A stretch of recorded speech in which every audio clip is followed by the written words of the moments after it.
Welcome back. আলোচনা করব প্রথম পর্যায়ক্রমিক মূল্যায়ন বা ফার্স্ট ইউনিট টেস্ট বা ফার্স্ট সামেটিভ এভ্যালুয়েশনের এবছরের ক্লাস 4-এর আমাদের পরিবেশ বিষয়ের একটা নতুন প্রশ্ন নিয়ে। পূর্ণমান 10, সময় হচ্ছে 20 মিনিট। নিজের নাম, রোল এগুলো তোমরা লিখে নেবে। তারপর প্রশ্নগুলো দেখো।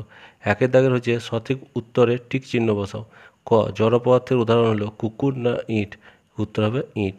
খ হচ্ছে ইঁদুর কার বিড়ালি 4টি পায়ে দৌড়ায়? এটা উত্তর হবে ইঁদুর। গ হচ্ছে আরশোলার শিরদাঁড়া আছে নেই? এটা উত্তর হবে নেই। ঘ হচ্ছে দানা শস্য জাতীয় খাদ্য হলো তরমুজ না ছাতু? উত্তর হচ্ছে ছাতু। দুইয়ের দাগে শূন্যস্থানের বক্সে উপযুক্ত শব্দ বসাও। ক হচ্ছে ঝাউ পাইন গাছ বেশি দেখা যায় ড্যাশদের পাহাড়ে। এখানে বক্সে 4টে ওয়ার্ড দেওয়া আছে: চাহিদা, নরেশ, পোকামাকড়, জায়গা। এগুলোকেই আমাদের বসাতে হবে। তাহলে প্রথমটাতে আমরা বসাবো নরেশদের পাহাড়ে। খ হচ্ছে ব্যাঙের খাবার হলো পোকামাকড়। আর গ হচ্ছে বই খাতা রাখতে জায়গা লাগে। আর ঘ শরীরের চাহিদা অনুযায়ী খাবার খেতে হয়। চ্যানেল নতুন হলে চ্যানেলটিকে সাবস্ক্রাইব করবে, এরকম ভিডিও আমাদের চ্যানেলে প্রচুর আছে। তিনের দাগে হচ্ছে সঠিক উত্তরে টিক চিহ্ন দাও এবং ভুল বাক্যের পাশে ক্রস দাও। ক, কেঁচো মাটির নিচে থাকে, এটা ঠিক। খ হচ্ছে বর্ষাকালে বাতাসে জলীয় বাষ্প কম থাকায় তাড়াতাড়ি কাপড় জামা শুকিয়ে যায়, এটা ক্রস হবে, কারণ বর্ষাকালে জলীয় বাষ্প বেশি থাকে, শীতকালে জলীয় বাষ্প কম থাকে। গ, প্রাণী বেঁচে থাকার জন্য নাইট্রোজেনের প্রয়োজন, এটা ভুল, প্রাণী বেঁচে থাকার জন্য অক্সিজেন গ্যাসের প্রয়োজন। ঘ হচ্ছে ফুসফুসের সাহায্যে শরীরের অক্সিজেন আমরা গ্রহণ করি, এটা উত্তর ঠিক হবে।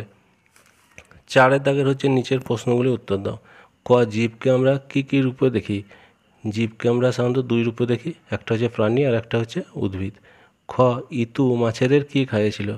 ইতু মাছেদের পিঁপড়ের ডিম খাইয়েছিল।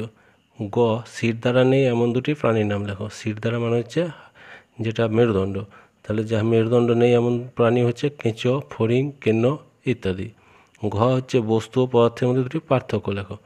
আমাদের চারিপাশে যে সমস্ত জিনিস আমরা দেখতে পাই তাদেরকে বস্তু বলে, আর বস্তু যা দিয়ে তৈরি সেটাকে বলা হয় পদার্থ।